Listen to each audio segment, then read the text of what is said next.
that the wind? No, it's the thunder. This is probably gonna wind up losing power real soon. I did have my phone on the charger just in case. You want me to put yours on? Alright, I'll put yours on. Where is it anyway? Right there.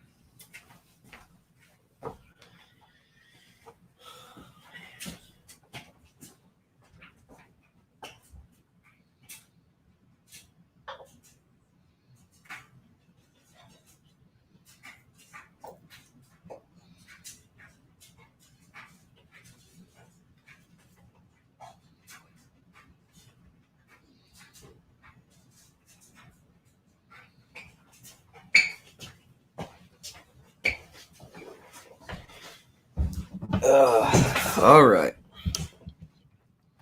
I have no idea how long this is going to be, and it doesn't matter because nobody that is probably interested in this particular topic is probably watching this right now. But that's okay. You can listen back to this later. Look, man, I'm going to be honest. I had to tap out of it. Apparently, there's what some people are referring to as a battle between Snoop Dogg and DMX. Now, first of all, let's get one thing fucking straightened out here. What they are doing is not a battle as it has been classically known over the years in hip hop, rap, whatever. All they're basically doing right now is comparing and arguably not even doing that. They're putting on a half-ass concert is what is happening right now. And it's fucking depressing because this could have been done so much cooler. That's where my beef is, dude. It's not that my beef is not that there isn't even an actual battle between the two guys, right? Everybody knows. If you listen to Snoop's music, he's wrote some diss tracks in his day, obviously. The shit towards Easy, the shit to Death Row after all that happened. There's been some things, but Snoop is not necessarily known for battle rap, but he can fucking throw some shit out there. Like he's not to be taken lightly. And if you follow DMX's career at all, there's only two words that you need to reference to understand what level he's on, and that's Ja Rule or Murdered Inc., whichever you would choose to go with. I mean, the motherfucker dedicated a full-length album, like 22 songs, just to that motherfucker alone. Which, by the way, is still a great album. Here's the problem, though. You have these two guys, right? They're fucking legends. And now, instead of getting the respect that they deserve, internet culture is going to take this and they're going to be on a fucking tear for years to come.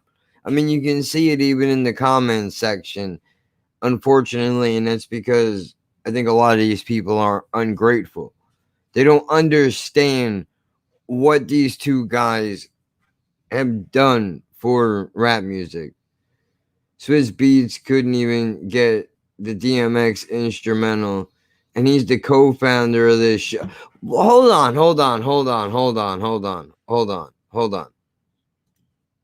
Now, you can correct me if I'm wrong, but it is my understanding. Let's just pretend for a moment that Swiss Beats didn't even touch It's Dark and Hell is Hot. And we got introduced to Swiss Beats off the Flesh of My Flesh, Blood of My Blood album. That motherfucker has produced everything from solo DMX records all the way through to LOX projects, D Block projects, fuck, even as most recently as uh Fabulous and Jadakiss project, the F versus J project, which is not bad. There's a lot of industry stuff on there, but I mean, Fabulous and Jada are both known for making industry hits, but don't let that fool you. Those guys will fucking murder you without question. And by the way, I want to point this out before I jump back on the Swiss Beats thing real quick. This could have been anybody. You could have put Jadakiss and Fabulous in this position, and it would have came out like shit under the way that this is being worked. Now, Swiss couldn't even get X's instrumentals, and this motherfucker was producing them. From what I understand, I mean, I used to follow DMX's career really closely, especially because I don't like to hear that artists are getting fucked for their money in any capacity. It doesn't matter. It doesn't matter what it is. I've heard. I don't know how true this is, so obviously you can't take my word for it. I'm getting all this information secondhand years ago, which was that the people who own the Rough Riders label, their names are slipping in my memory at the moment, but that basically they own all the rights to everything, and they remixed the fuck out of DMX's old shit, which is why, I mean, dude, they even released a version of Slippin' that was completely unedited, which I'm pretty sure was never even meant to hit airways. There's a reason why even on the explicit record, Slippin' is edited, is because of all this shit that DMX was talking about. And a lot of people, look, I see some assholes in the comment section through the live stream that were like, oh, I never listened to one Crack Man X song. Like, first of all, dickhead, if you're even using that fucking phrase, you know good and goddamn well, you know plenty of songs out of DMX's catalog, number one. And number two, watch your fucking mouth. How about that? But listen, I think personally for me, and this is just my personal preference, maybe you disagree with me, maybe you will agree with me. I think this would have been so much better if somebody would have just grabbed Snoop and X and said, look, man, you guys both have a body of work that is unlike anything in comparison to other artists outside of Tupac Shakur and LOX D Block camp, because arguably in my mind anyway, those are the people that have made the most content over the years and have stayed relevant the entire time, right? So I think it would have been cooler if DMX and Snoop Dogg would have been sitting in there and they could have had some producers come in. They could have got Just Blaze to come in, Swiss Beats to come in, have Dre stop in. I know we're in the middle of a fucking Corona thing, but they could have worked this out if they would have just took a page out of, say, Ron Bennington's Unmasked book.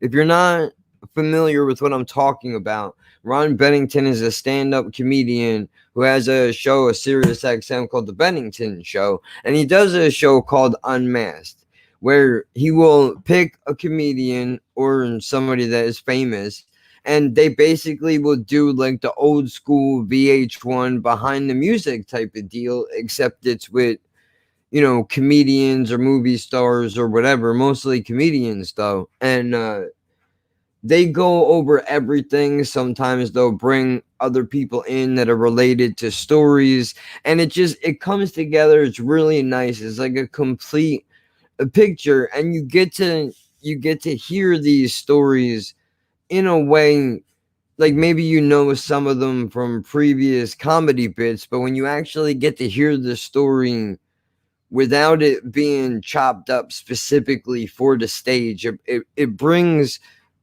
something to it that you really can't find anywhere else. But my point that I'm getting at is, even if they would have sat down together and said, all right, X, Snoop, here's what we want you to do.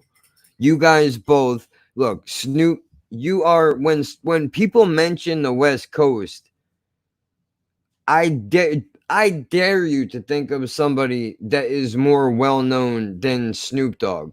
The only other person from the West Coast, there's two other people from the West Coast, not including Tupac Shakur because he's passed away. I mean, living, walking around now. Snoop Dogg, Dre, and I had one other motherfucker that I was gonna mention, but I forgot. Right, so just like Snoop and Dre are the big ones. When you're talking East Coast, you're talking Biggie, Jay Z. Obviously, DMX is one of the biggest, well-known names in rap history, dude. That dude has crossed in and out of mainstream fame flawlessly, I might add. So look, we have the kings of the East and the West Coast in 2020. Why don't you guys sit down together? For fuck's sake, they could have picked favorite verses or projects of one another's. They could have did that. That would have been fucking cool. Like when you wrote this verse, it inspired me to do this. I mean, I'm sure I've heard them in conversation. They were saying back and forth that they were talking about that. Snoop said to DMX, like, bro, when you wrote this shit, that inspired me to do this, and vice versa. That would have been fucking cool because we get these two icons that also, by the way, really don't do interviews that often. And if they do, forgive me, I have not seen them. And the interviews that are out there fucking suck. I would love, I would love to have the opportunity to interview DMX and give him a fucking legitimate interview, man. Not going over old song lyrics or asking him where the fuck did he record and then there was X. Don't get me wrong, that shit is cool, right? Like, I don't need to go over the song lyrics. I know all of your albums by fucking heart, bro. We can go song by song, and I guarantee you I can pull at least 4 lines off of every track on every fucking album you've ever put out. But that's besides the point. That's besides the point. All these things are just left on the table. And now, this leaves a lot to be desired because this is unfortunate. This is the perfect example. And I don't know. No, Demo says that Swiss was a co founder of this show. I would assume Swiss was a co founder because he wanted to try to make this shit authentic as possible. But I think this is a prime example of when the industry tries to do something and they fuck it up. Now, for all I know, this could be 100% DMX's and Snoop's idea, and maybe they're just trying to have a little bit of fun. And that's okay. And I'm not mad at the idea of that. I appreciate that these two dudes are even have the time to be able to sit in a room together and put on what looks to be almost like a mini concert. But dude, they're not. You're being robbed of the authentic experience that you should get, right? Like, come on, man. This is not. I don't want to see my heroes do that. Their video quality looks like something that I would make right now. And I know that maybe they were just trying to. I don't want to go too hard on it because I like both of these guys very much. It's just I feel like this is not what anybody expected. When they said there was going to be a battle, everybody that I talked to thought that they were going to be going head to head, and we were all kind of confused by it. And now they're doing this compare verse by verse thing, going all wrong, man. I don't understand it. Just think about how cool it would be if they were going over different verses, even if they picked their favorites, and then they could have some of the producers come in. Swiss could come in, Drake could come in. When we worked on this project and this project, this is how long it took. Like saying, okay, when they did Bitch Please, just as an example, right? Snoop did that. I'm pretty sure that was back in the No Limit days. What was that transition like to go from death row to no limit, and maybe there was a couple of stops in between? I'm not 100% brushed up on the history, so you're gonna have to excuse me, but what was that transition like? Wait. Now I want to know why they replaced Eminem with Snoop. Well, first of all, I can already answer. Do you want the honest answer to that question, or do you want the politically correct answer to that question? Because there's two answers here. Obviously, and look, I don't care who likes what I'm about to say, but I'm gonna say it. If Eminem was originally supposed to be the one that is on this show and they took Snoop and replaced him, given everything that is going on right now between race relations with white people and black people, and I'm not trying to get anybody upset. I'm talking facts here. I don't think people really would want to see Eminem and DMX doing some shit like this together. There's that. And I'm not saying that Eminem is better than DMX or DMX is better than Eminem. They're completely two different artists, so you can't even compare the two guys. Here's all you need to know. There's a track off of Cradle to the Grave soundtrack, and it's DMX, Eminem, and Obi Trice on one fucking song. Everybody carried their weight equally. I dare say that I feel like it was a very equal song, and I liked every verse, and I thought it was beautifully strategized out, dude. So, it's not like they can't hold their weight around one another, but the way that Eminem raps and the way that DMX raps are two completely different fucking things. Eminem is more the same way that I think Biggie was, where he's worried about rhyming the most simplest words together, where DMX is more about it's his delivery. His lyrics are powerful, but what makes DMX different from everybody else is the not only the lyrical content but the delivery in which he gives it to you in. Nobody, the only other motherfucker that raps anywhere close to that is Sticky Fingers from Onyx, dude. In my opinion, again, you could have a completely different opinion, but that's just the way that I feel about it, right? So it wouldn't look right if you put DMX and Eminem up against each other because their rhyme styles are completely different. Now, hold on. You can easily say, well, dude, Snoop and DMX don't sound anything alike. Right, but here's where you could be missing the picture, bro. Is DMX and Snoop Dogg are yin and yang. What do I mean by that? DMX is mostly known for, and let's be honest, angry, right?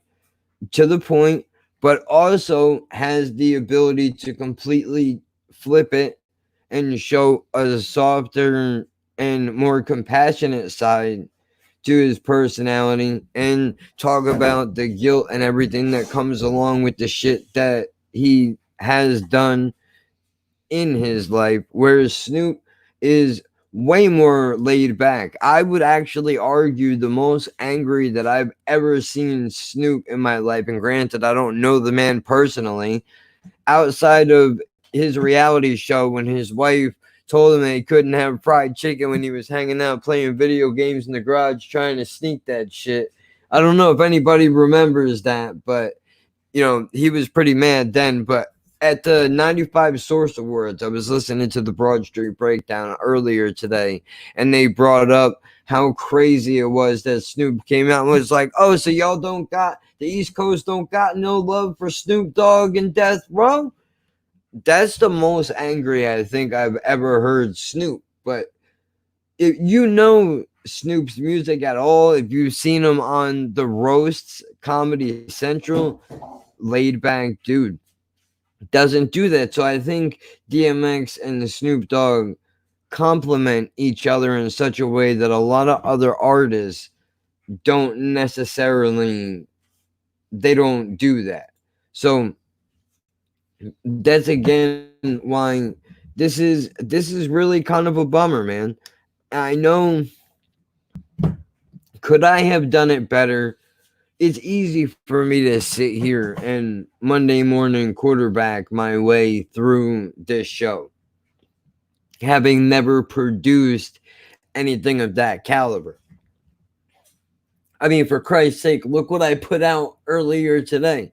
I did the Silence of the Lambs Buffalo Bills skit. It took me it took me an hour and change to make a minute long fucking skit. But I bring that up to say this.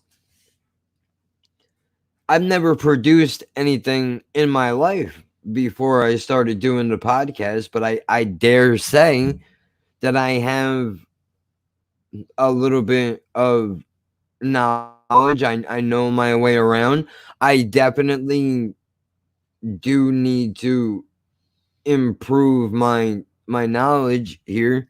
There's always more that you need to learn, but I think for somebody that jumped in completely cold and is used to just mixing cassette tapes on fucking boom boxes and ripping audio from DVD players, like that's legit. Ripping audio from DVD players into a boombox onto a tape deck and then mixing those clips in with other beats. I've been doing that shit for fucking ever, bro. Since the Talk Boy came out in the 90s, I've been doing this. But that's because of how I, I would argue that that's because of how heavily hip hop is influenced. Like my entire life, from as far back as I can remember, some of the first introduction to music I ever had walking around the neighborhood was doggy style, or even just turntables, shit like that. Like it was there, dude. So it definitely caught me. But I mean, I don't know if that show would be any better. I don't like the way that they did this. I think it makes, and again, no disrespect to either of these guys, man. Not that they're ever gonna fucking listen to this, but on the off chance that somebody happens to come across this in passing, I want you to understand I'm trying to be respectful here, and I feel like you guys got fucked, to be quite honest. It makes you look old and irrelevant the way that this show is placed. And don't get me wrong, part of it is because you guys are older. You're not fucking 20 years old anymore, so you can't move and do the things like you did 20 years ago.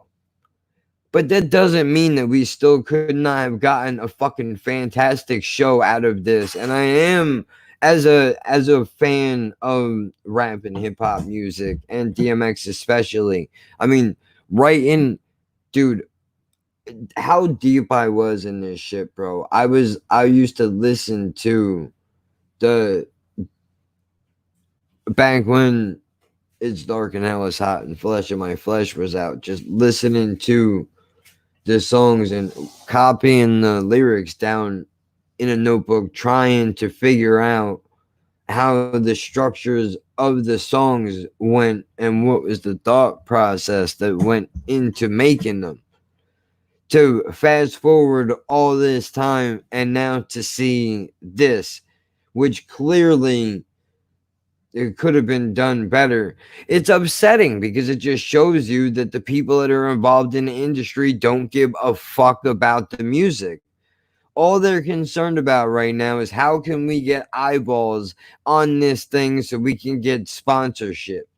They don't give a fuck about nothing else. And I hope, for God's sake, that X and Snoop both were handsomely paid Who are we fucking kidding? Either of those guys are not showing up anywhere unless you're handing them a rather large envelope. That's just the facts. I mean, from what I understand, back in the early 2000s, to do a feature on an ICP album, the Jekyll Brothers, which was, I believe, the fifth Joker's card.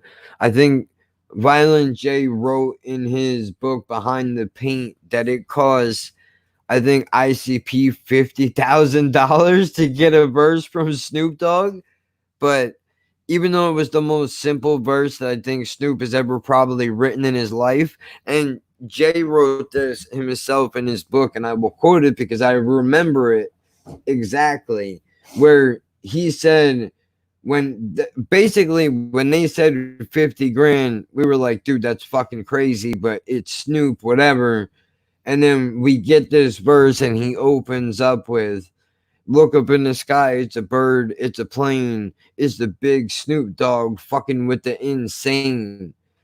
You know what I mean? That's the line that he opens up with, and dude wrote in his book after they heard that they were like, it was worth it, totally worth it.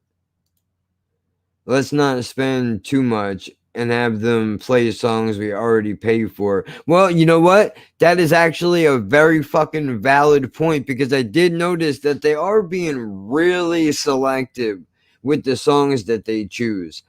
Money Cash Hose, that was off of Jay-Z's fucking Hard Knock Life album. What the fuck? What? That was what, the mid 90s? I don't even remember. Going back to the No Limit days, bro, of all the things in the world. I mean, you're going back to a Tupac song. What was it, American Gangsters, or was it Gangster Party? I think it was Gangster Party is called. You know, that one is just very odd choice. Some X shit. That's off of Rough Riders Volume 1, dude.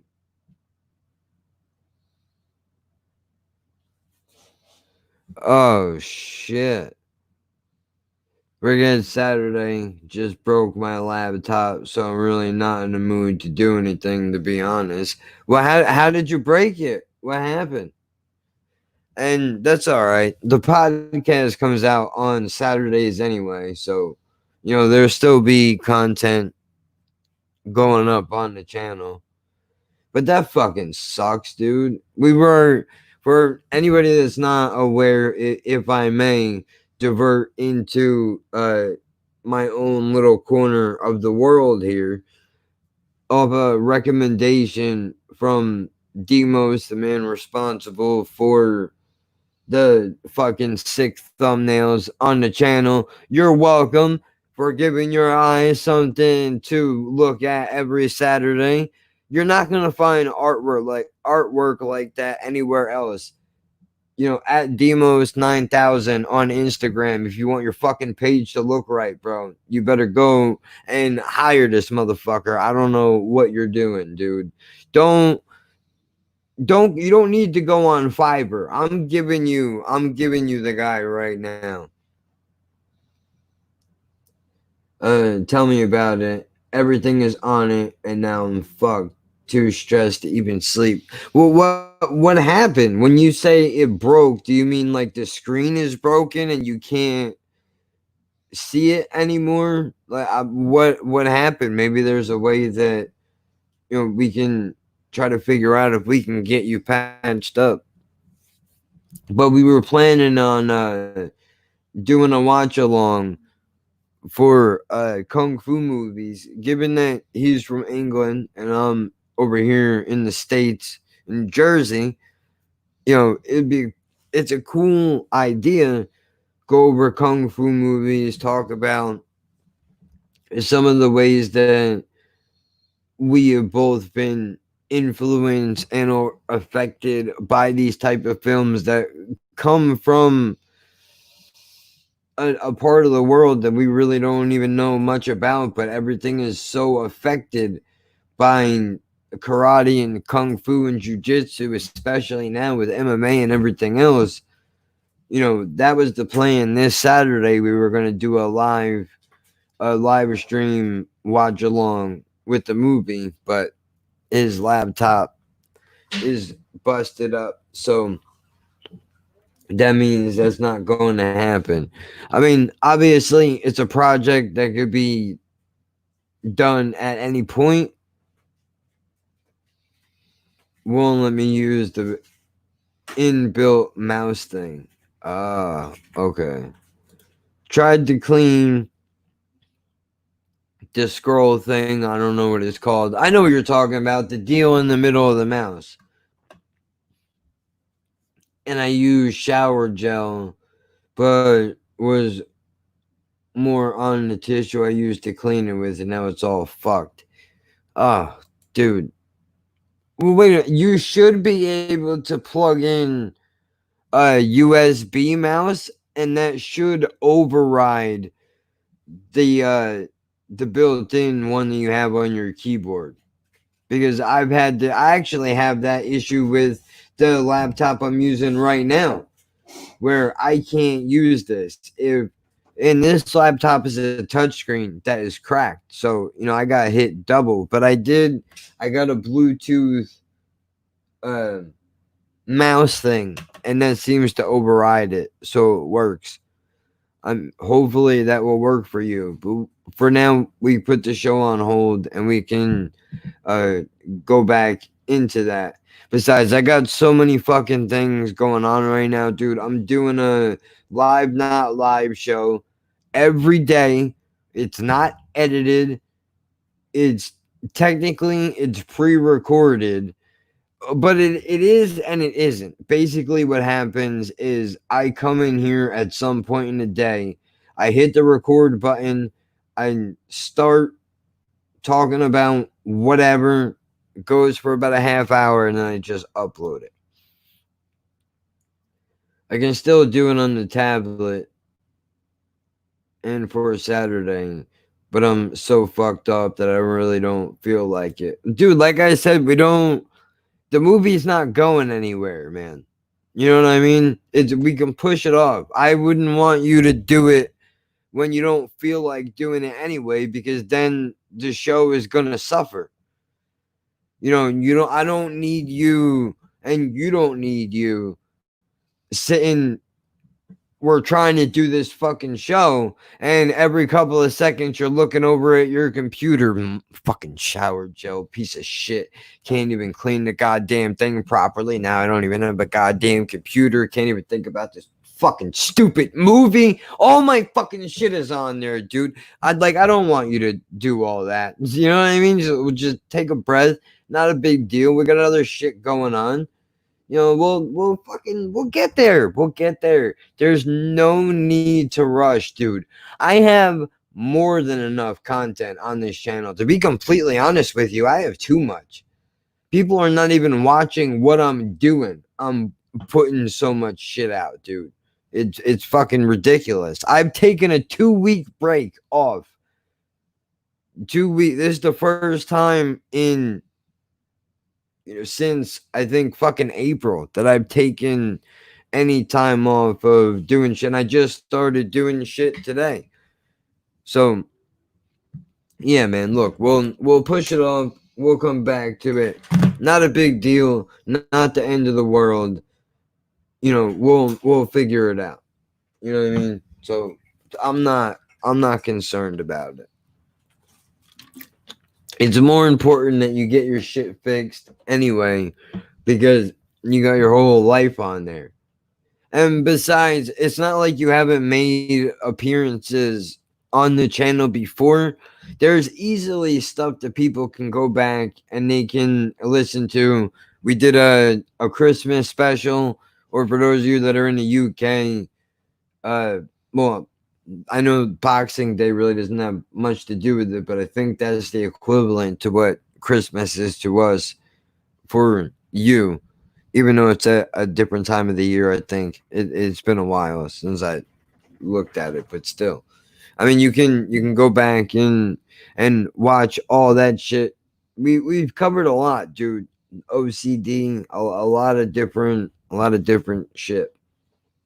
So, if you're kind of bummed out, if you thought, well, man, this sounded like it might have been a good idea for a show, that kind of sucks that it's not going to happen. If you kind of want to get a sneak preview of what you feel like, what you may be able to expect, then I would suggest you go and check out some of those older videos. By the way, there's over 800 videos on my channel. Podcast comes out every Saturday, 5 a.m. Eastern Standard Time. Check your local listings, iTunes, Spotify, Anchor.fm, Castbox, Pocket Cast. All the heavy hitters were on all them platforms. So go check that shit out. Ignorance, all types of shit. You ever get so pissed off with something that you can't even try to sleep? Yeah, that's majority of my life, dude. I get it. 100%. 100% I get it, dude. I've been I've been stressing out a lot lately myself over a bunch of different things. I mean, the doctor gets me like that. But that's because they're always trying to pull some slick shit. Nothing can ever be just plain and simple. There's always got to be some bullshit attached to it. But I mean, dude, I understand the frustration. It sucks, but there's no reason you're not gonna get anything from allowing yourself to be aggravated, which is impossible not to. I get it. I would be fucking livid right now if I was you. Hey, what's up, dude? But why get yourself all fucking fucked up? It's not worth it. Especially at this hour. Was it like it's like 2 a.m. where you are right now? It's just a fucking computer, dude. Sure, it has your whole life on it in some aspect, but We need computers. What? we need to get a bigger bottle of white paint. I Well, use white a lot. um, no, no, dude, it's fine. Don't worry about it. I'm not mad. I'm just saying, for your own fucking sake and well-being. It's just a computer, dude. Like, I know, don't get me wrong. If this shit crapped out on me right now, I would be fucking super upset considering that I don't have everything posted. But that's part of the reason why I pre-record and schedule as much shit as I do usually, just in case if anything does happen. I have a narrow window of time. The only problem with doing that is there's there's never enough. There's never enough time. There's never enough content. I mean, for fuck's sake, dude, I had 12 weeks of podcast pre-recorded and I felt like it wasn't enough. I was driving myself fucking crazy. I mean, when people were just getting off of Christmas, I was already working on February. You know what I'm trying to say? It's it's crazy. There's snow on the ground outside, and I'm fucking pre-recording shit for July. That's you just gotta do that shit sometimes. But I mean, there's not really. Yeah, really. He could probably use one. But I mean, there's not really much else that I can add on to this DMX Snoop thing other than, once again, a great idea gets turned to shit. It could have been way better. I mean, dude, it's when I've never seen main thing I'm concerned about. was I had my reaction to do list on it. Oh, that fucking sucks. Now your laptop and your tablet are not backed up together on one thing. I mean, it's easy. DMX would wipe the floor with him. Well, see, I mean, that's the again. Here's the problem, dude.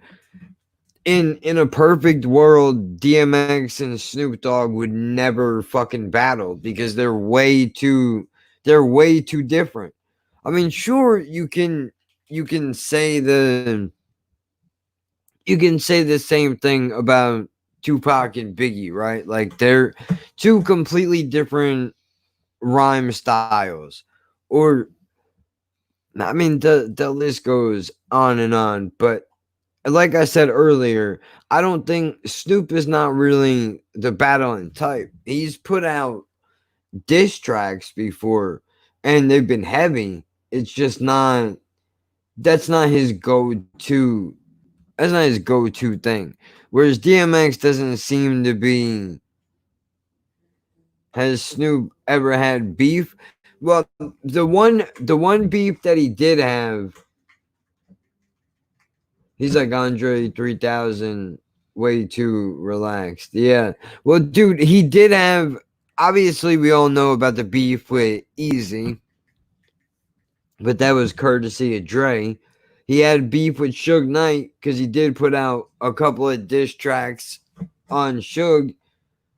Death Row did put out that track with I don't even know their names. I don't even know their names. You know, the Circle, I think, whoever the fuck they are, where they did Snoop and Dre. But I mean, Snoop really doesn't seem to waste his time. He does a lot of subliminals, I feel like. What's Snoop going to do? Shizzle him to death? But see, that's the thing, dude. I think people sleep on Snoop's ability because he doesn't pull the sword often doesn't mean that he doesn't know how to use it. I think he just chooses not to because he likes to be on that laid back vibe. But if he wanted to cut a motherfucker up, I think he could easily do it. But it's also, I think to battle there has to be some. Obviously, rap is based off of a competitive nature. But there's not even, I feel like there's not even room for a competitiveness between X and Snoop because of how different they are. I mean, for fuck's sake, they operate on different ends of the coast. And that's not to say that they're not bi-coastal because DMX and Snoop, their music, I've never been to California, but I would imagine any any neighborhood that you go into in California that would play a Snoop record would play a DMX record. But, DMX a different breed in my opinion, but we all got them. X that crazy prison dude, but also very intellectual at the same time. Well, I mean, I did bring up that point earlier, which is exactly why I wouldn't see them battling anyway. Their energies wouldn't match. It just wouldn't. It doesn't matter. Snoop. Let's let's pretend. Let's pretend for a moment that Snoop has the ultimate diss track that would end anybody's fucking career. And for whatever reason, him and DMX decide to get into a friendly competition. And he says, because this is a competition, I'm going to put X's name on the top of this letterhead. Even if he aimed that in DMX's direction, I feel like the crowd would hear that and go, because the energy doesn't match up, it doesn't matter how strong the lyrical content is. They're just far too different for people to be comfortable to pick a winner. Any battle in the world, would you like to see dead or alive? And it could be from different eras. Fuck. That good is a good question. Give me a second. Honestly, you know who I would, without even having to think about it too hard, I would have really liked to have seen Big L versus Eminem. I think that would have been interesting because they do both kind of have a similar rhyme pattern in the sense that both of them do try to get the most rhyme usage out of every word that they use. And they are both kind of fast paced. So I think that would have been an interesting matchup to have. Trying to think of some some other some other matchups possibly. That's a stout. Yeah, for sure. Oh man, I'm trying to think, dude. I know there's other good ones. It's just, when you think about stuff like this, it's difficult to go right off of. Oh, another good one would be Game versus Jadakiss. I think that would be a fucking great battle because both of those guys also similar energy.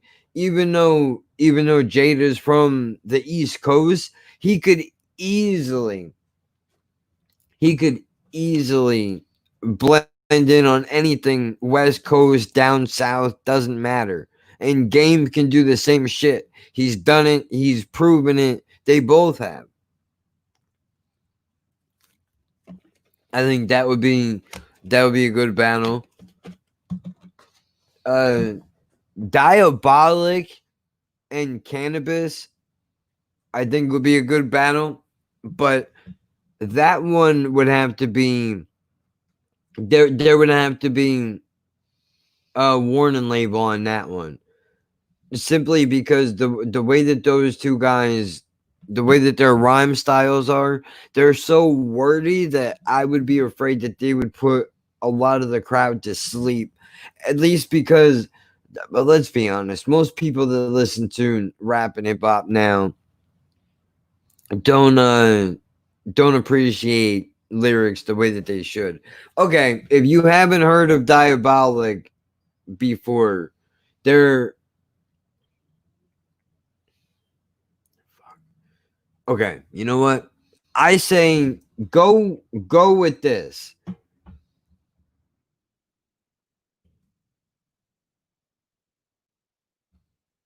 Immortal Technique,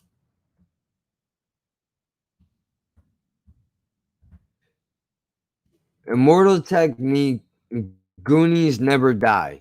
Diabolic has a verse on that song that I think would give you, that should give you a good indication of what his rhyme style is like. If you wanted, if you wanted a raw sample of what he is, go and look up. Matter of fact, since we're talking about battle records, I'm gonna look this up real fast so I can recommend this to you properly.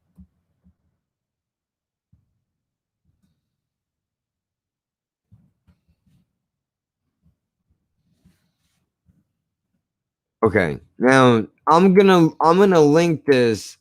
I'm gonna link this in the chat. Give me a second. This shit right here, dude. This is the move. Goonies Never Die and this shit right here. Now, I know you're unfamiliar with the man, so let me give you a little background here. Diabolic, since these records have come out, for some reason has decided that he wanted to develop a fucking beef with Immortal Technique. It doesn't even make sense to me because I don't think Diabolic would be who the fuck he is if it wasn't for Immortal Technique. I mean, that motherfucker put Diabolic on the end of his Dance with the Devil record. Let's just do Merkles versus Joyner Lucas. You know you want to see it. Well, 100%. That's definitely a good one. I should have brought up. Good thing you caught that because I definitely would have missed it. But real quick, just to finish it out, the Diabolic thing, that link that I gave you is a Tyler the Creator diss. Because Tyler the Creator said some shit about Immortal Technique. I guess it was a one line off in a fucking song where he was trying to be cute. I mean, everybody knows that the entire Odd Future couldn't fucking shine Technique shoes. So let's get off that real fucking quick. But Diabolic just seems to enjoy just shit talking or whatever. He's basically a less mainstream version of Eminem as far as like his quickness to talk shit and battle and all of that. Just checked out a quick bit of it. I think Cannabis would have enough though. But that's exactly why I think that they would be a good matchup together. Just because of how similar they are. But that one would be for the people who are really into lyrics. Because other than that, the motherfuckers that are just in it for the beats, like what that's cool that they're into that shit, but there's more to it than that. If we let you all just dictate whatever was fucking cool, bro, everything would be whack. Because all you give a shit about is a decent baseline. That's no good. I need to know, like I just told Jen's brother this. We were having a conversation. Really, I was talking to him. He was listening to some bullshit music. And I was like, bro, what the fuck even is that? Like, honestly, what even is that? Like, I feel bad for you. I told him this. We would have Drake versus Little Pump. Yeah, for fuck's sake. Right? Like, yuck. Gross. Or how about, you know what, dude? Pusher T versus somebody. Pick somebody, bro. I just listened to that Drake diss again yesterday, the day before. My God, what a fucking dude! That track is the equivalent to the fucking Sword Maker and Kill Bill, bro. Like you can't fuck with that guy, dude. Pusher T does not play games. It's as simple as that. Man, now I got all fucked up, but. Yeah, Drake versus Little Pump. What a joke that is, dude. So dumb. But that's what it was. I was like, I said to him, and you can judge me all you want, but I was like, dude, I feel bad for you because you're growing up in an era where music has completely lost its value. The people, I told him this, and I know it went right in one ear and out the other as it's supposed to because I'm an old man and he's young and hip and cool or whatever. You know, I told him though, music is a privilege. You do understand that.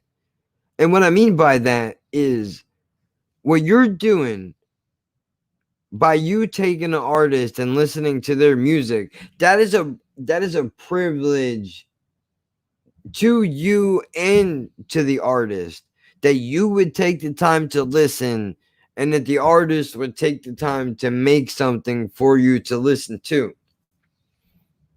So, keeping that in mind is important to remember that when you make a choice to put somebody's voice in your fucking ears, to make sure that they have something worth listening to. And of course, he ignored what I had to say, but you know, what do you make of this latest Kanye stuff? I don't know a whole lot about it. Just seeing things popping up online and shit. Need to make my own website, I believe, if I did that, you'd probably be in a better position. I got you. As far as Kanye is concerned, that guy is just looking for the flavor of the week, bro. That's it. That's not a conversation starter, and I don't mean that in a disrespectful way towards you. I just feel like Kanye West has overplayed his hand with the whole. It's not even about the MAGA thing, dude. It's the I'm gonna constantly do some underhanded shit and make myself look like I'm the fucking man and tell you all how cool I am, and you're all going to agree and buy my ugly fucking clothes and my garbage music. And if you do all of that, I'll reward you by putting some effort into my next album. But before I do that, though, I have to make it like I'm gonna let you all in on the fact that I've been planning this all out the entire time, and this is just what I do because I'm a fucking egomaniac. That guy is a jerk off and a loser. I don't care how much fucking money he has, how famous his wife is. I just don't. I have no interest in anything that man does, has done, or ever will do. I think he is a fucking joke. He is a disrespect to the music genre as a whole, as an existence. Once upon a time, he was a talented producer. I do not like people who think that they fucking walk on water, especially when you don't even appreciate after you hit a certain level. You don't even appreciate the fact that you are where you are. It's not a given.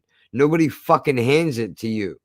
So you should really respect that, and he doesn't. And it's not just him, it's a lot of other people too, and hate me because I'm fucking white and I said that, and boo fucking who, and don't try to throw some craziness at me talking about how I'm racist or whatever, dude.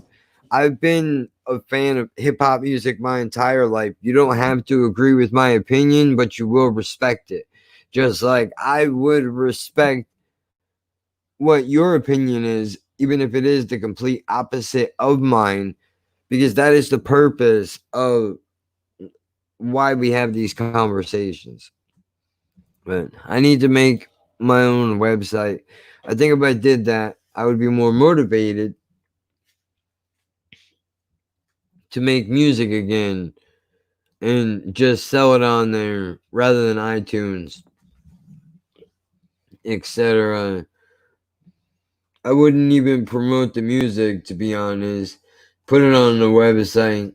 If people come across it, then it's meant to be. Well, dude, if that's your fucking logic, bro, then why not just make a separate YouTube channel? Why go through the headache of making a website? Bro, do you have any idea how difficult it is? Look, my boy, I probably shouldn't say this. I'm gonna anyway. As long as I don't say anybody's name, I think I'm okay. A friend of mine ran a handicapping business for a decent amount of time, right? Now, a handicapper business, for anybody that is not aware, it's a gambling business. It's the NBA, NHL, NFL, MLB, rugby, whatever, because you want to sell the music. Okay, okay. Well, we'll get to that in a second. Um, he created his own website. I'm not sure if you can sell it via YouTube. However, I would imagine it's possible. I know YouTube did come out. I know YouTube did come out with a fucking app that is specifically designed for music. So it could be possible that you could sell it there. Nobody sells music anymore. It's all streams now. That's the problem today.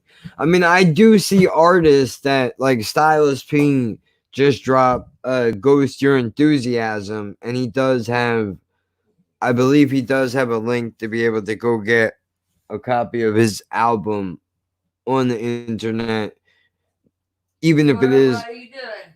a digital copy. Need to go out? Need to go potties? Yeah. Well, I gotta. Demo's just annihilated my optimism. Dude, listen, it's not dead. You just have to reinvent the fucking wheel, bro.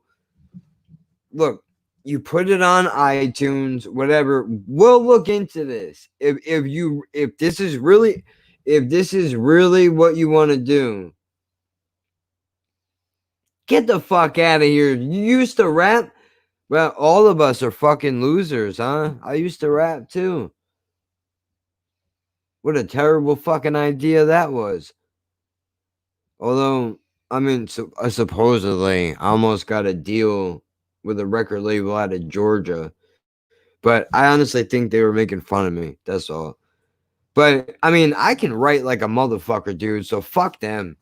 If I give myself credit for anything, I can't rap or shit, but I'll write circles around goddamn almost anybody, dude. Don't let me fuck around and find my rhyme book, bro. Because I will. Just trying to get you. All right. Well, look, I gotta. No, you didn't feel her touching your butt with her nose. No. Yeah, she's coming to get me. I gotta go. I don't know what to do here. Is it because it's thunder and lightning? Yeah. You know what? You know that she's afraid at night. I'll go in the chat. And I'll leave this thing on. So we'll do that. So I'm still here. I'm still here. It's just I'll be writing in the chat. So anybody new, that's where I'm at. But you'll see that obviously. But if you want to run her down, I have to pee. She's waiting for you in the bathroom. Come on, Spark.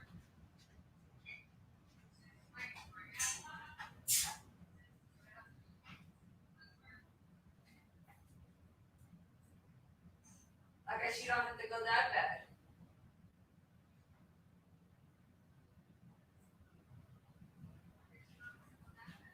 I think she just has to fucking pee. Probably. Because she's just waiting for you. Alright.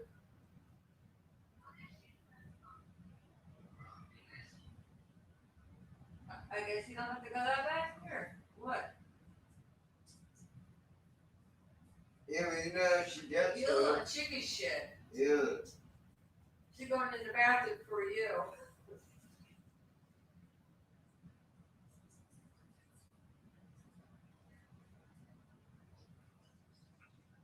Well, look, Samara, I can only go so fast.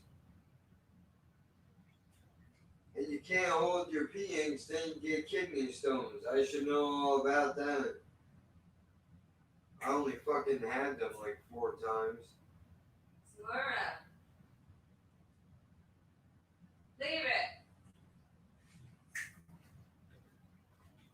Leave the crumbs. Leave the crumbs. Come on. Let's go. Yeah, really, Jesus, man, you're making it hard. Not phrasing. I mean, you're making it difficult for me to fucking pee. I'm trying to get her. You know I got performance. Yeah, performance anxiety. No, you perform really well in And front of people. that's a different kind of performance. Oh shit! All right, now I'm going down. I'll write in the chat. I'll be right back. Matter of fact, I'm gonna turn my camera on just so y'all can tell me if we see anything creepy going on in here. No, you know what? I don't want to lose connection. Let me not do that. I'll be right back. But y'all know that already. Such a professional. I hope I'm not eating up my hours. I didn't even bother to check how many I had left before I started this fucking thing. Every like on in the house for no reason. I'm turning into my fucking.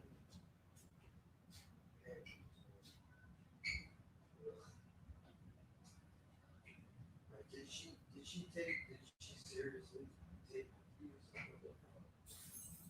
let's see if it comes back up here in 2 seconds.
All right, hold on. Where is that noise coming from?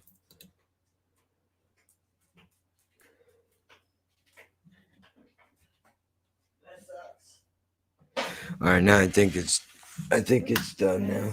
Because your parents steal your money. Damn, dude. Look, I don't know. I can try to get a message out to your people, dude. I mean, if you want, if you in theory, I don't know if you're gonna want to do this or not, but I could. I know this is gonna sound like a wild suggestion, but if you wanted to, I could easily sign in to your fucking account and you can cut a video and I can upload it for you on here so you can at least let your subscribers know what happened so they don't think you disappeared off the face of the planet. But I'm not sure if you'd want to do that.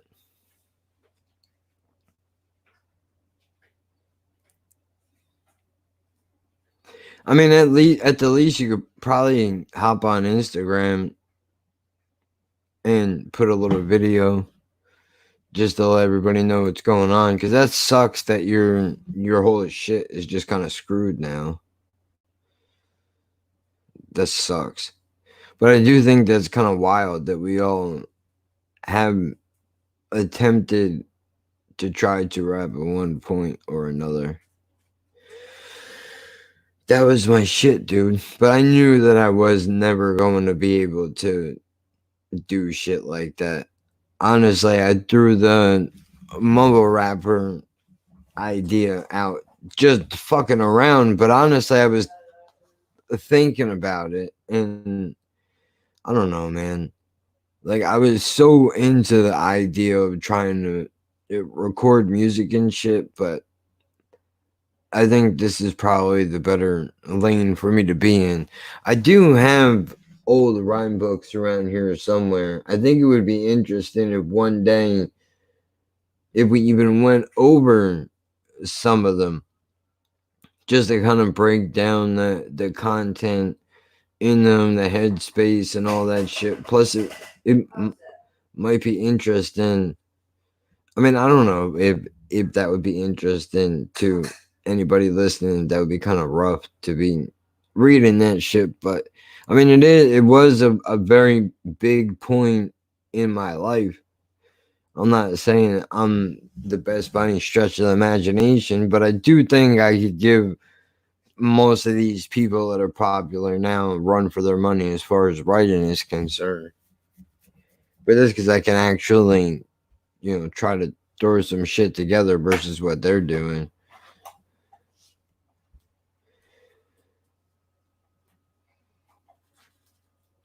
Part of the rap saturation, fans turn to rappers. That's true. I guess that's true. I mean, I suppose that happens with besides you. other music too. I'm sure country fans probably try to become artists, and the same thing with pop singers and all that shit. There's just no difference anymore. Like you don't have to be good. At least, but I mean, even a few years ago, you couldn't even joke around with your fucking buddies freestyling and shit. If you weren't at least giving it a shot, people wouldn't stand for that. Reset my password, sent to my Gmail. I tried to install on the mail app, but it tells me I gotta download first. The whole point of trying to access the mail was so I'd be able to reset my iPad. The way that they have this shit set up, dude, is so ridiculous. I understand that a lot of it is done for security reasons, but I mean, are these things that they're doing making it any easier for people to not break into the account? I don't think so.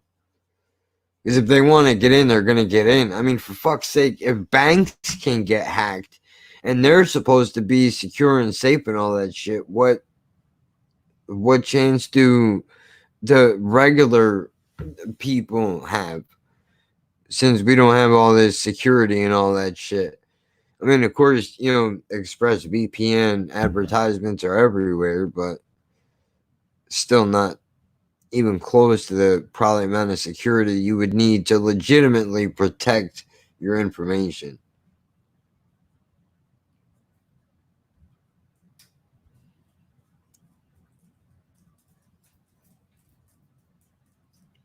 Maybe this is a sign for me to let go of this whole social media shit. Yeah, but the problem with that statement though is social media is the only way for you to get your message out now. I mean, unless you go door to door, or you pass out flyers and do some kind of a community meeting thing, there's not really any other way, I don't think, for you to get your message out. Unfortunately, you have to utilize social media if you want to try to get some type of a presence. But if you feel like this is, a way for you to bow out, then maybe you should. If you feel that that's the best way to go about doing it, I don't know what other options there would be for you to try to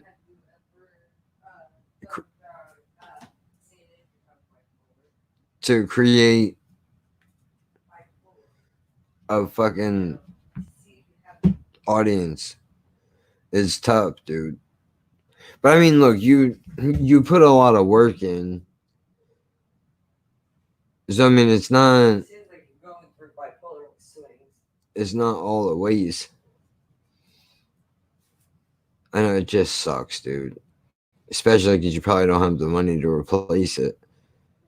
No, For me to restart is pointless. It took me 8 years to get to 1,000 subs.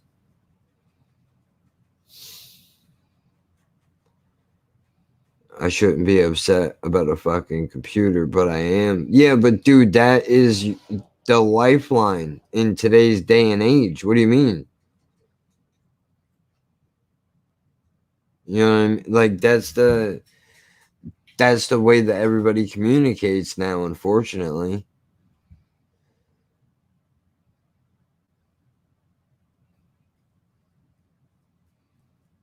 It makes you feel any better. I can't get past 500 and change. And most of those were just from old reaction videos. All the rest of this shit I put on my channel has been tanking. I mean, if I just went directly off of the numbers, I would stop doing what I'm doing right now. There would be no reason to do it. But I don't focus on that. I already sent this off once to get repairs, for fuck's sake. Yeah, but dude, I mean, computers are like cars or like That's because I already know. anything else. They're gonna need to be repaired from time to time. I mean, especially with the way the things are built now, it just isn't.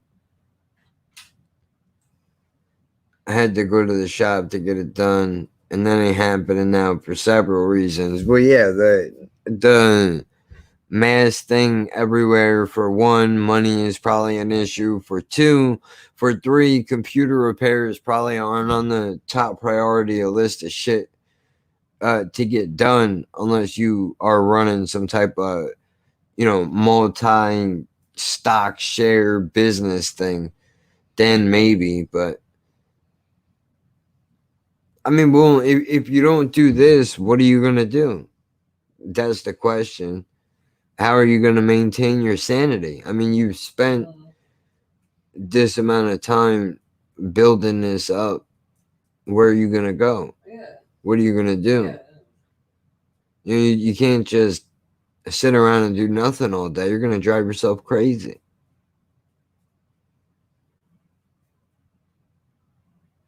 I mean, I know it's easy to get discouraged. And dude, even if, bro, I don't have the answers. I think I'm gonna bow out now. Who knows? Maybe if I start when I get a new computer, I may start a new channel, but it sucks that I can't even let people know. I don't have the answers. Well, I mean, dude, even if it came down to if you had to call in, if you had to call in to the podcast, dude. Yeah, Doug BC at his cell phone. Can you do reactions off that? He probably can, but editing would be a problem. Can't upload it. Well, yeah, because of the way the YouTube did. Yeah, but you have 1,000 subscribers now, so you should be able to mobily upload. Can film it, but I can't upload it. That's fucking weird.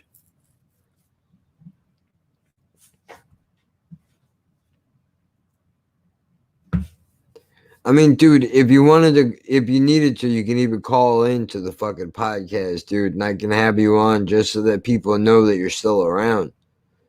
Keep your name alive. Granted, there's not thousands of people, hitting up what I'm doing, but it would still keep your name out there. I'll shout you out on everything I do from now on just to let people know what your situation is.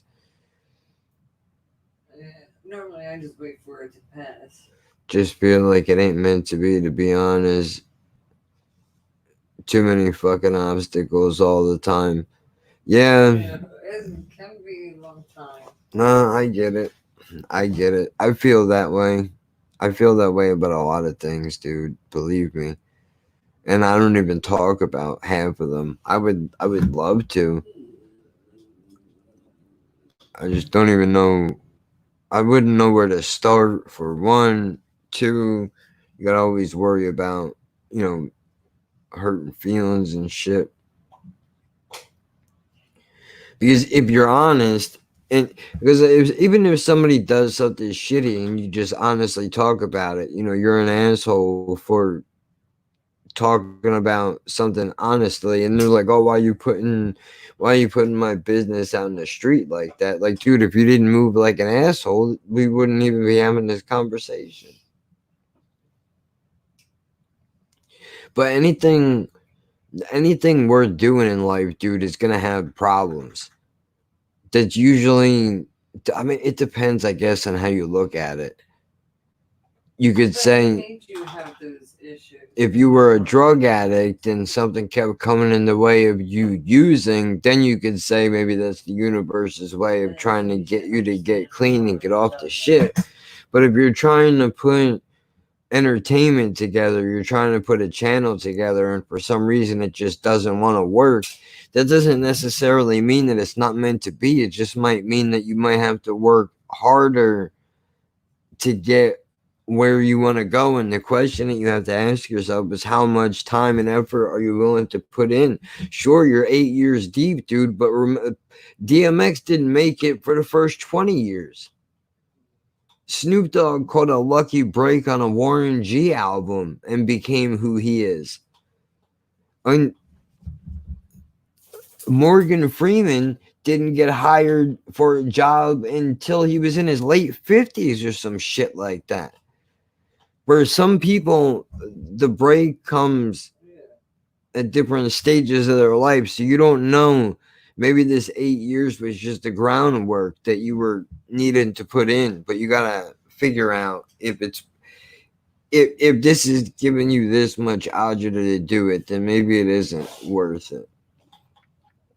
Yeah, but it's like I can't even get started, can't reset something or download something. Dude, I honestly, I wish you were fucking closer, bro. I would just let you use my computer and you can upload your shit. I hear you, and I know this is just right now, but I feel like a child having a tantrum. Well, it's because you're frustrated, dude, and you're tired, and you've been putting. Let's talk about it. Let's really talk about it for a second. Let's be honest. You and I both know a couple of months ago you took a hiatus off of your channel because of copyright strikes. Now let's not sit here and pretend that that's not part of the reason why you're feeling the way that you are right now. because I'm sure it's a big part of it. You took a few months off to reset your channel while it was growing. That had to put stress on you. Then you finally start putting up videos, making videos again, and now this shit happens, and it just feels like everything is just kind of crumbling around you.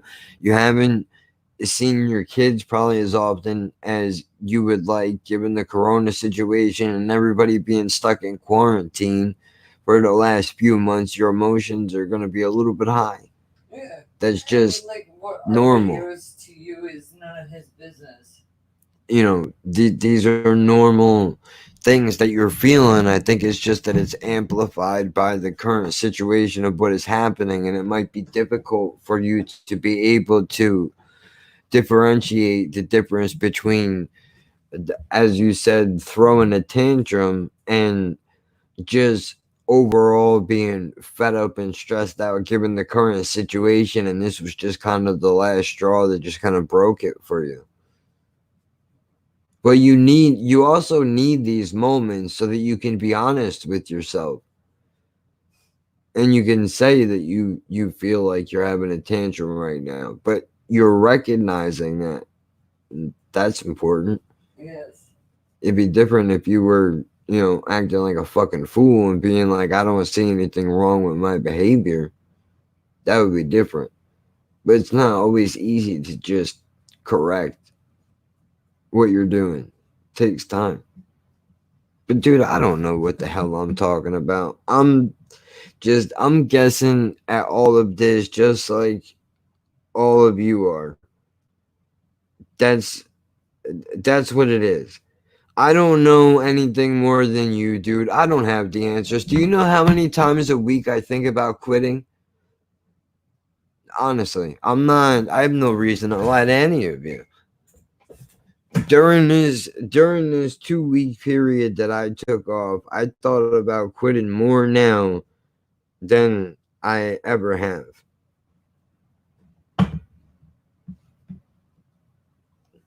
Now, Laura. you might be wondering why is that? Why were you thinking about quitting? I was thinking about quitting because I go through this every time. Even if I only take a day off, or even if I don't take any time off at all, I find myself often second guessing my abilities, what I'm able to do, right? And I take 2 weeks off and I'm like, dude, I don't know if I can do this anymore. If you listen to the 40s episode, in the beginning of that episode, I cut an interlude with the guys from Tuesdays with Stories, Joe Liss and Mark Norman, uh, where they were talking about how, doing podcasting and shit like that, or even stand-up comedy like they do, where they're saying like, sometimes I feel like I can't do this. And like when I'm on stage, I'm not thinking that I'm smarter than you or I'm better than you. I'm just a regular asshole just like you. It just so happens that this is my job and this is what I do. I just feel lost. Doing that shit again? This was my go-to place. So like you said, what am I gonna do? Find a new hobby, but fuck me, man. This shit was like second nature. So I don't know. I feel lost and fed up. Like, dude, bro, listen. I understand. Bro, I understand everything that you're saying right now. Dude, last week, I swear to God, dude, last week I was sitting in the living room and I was telling Jen, like, I think it's over. I think it's over. I don't think I could do this anymore. I don't want the responsibility of having to worry about a show every week. What if I'm not funny? What if this shit doesn't go anywhere and I wind up just making a complete ass out of myself? I mean, look at the shape that I'm in. And I'm on YouTube every day or every week and I'm telling crazy stories and I'm acting like a fool. And I did have a lot of self doubts, dude. I had to be honest with you, especially having gone over to her mom's house recently. Her little brother asked me for my YouTube page, and I had to tell him, I don't want you to have it.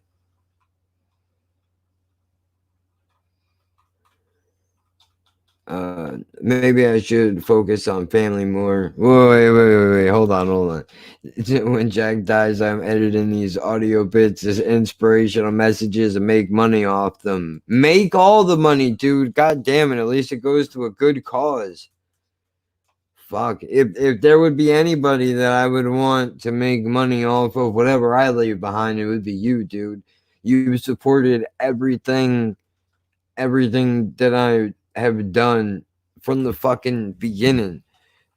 Come up with great ideas. I mean, it's your doing that, me and BC even know each other to begin with. That was all for your recommendation.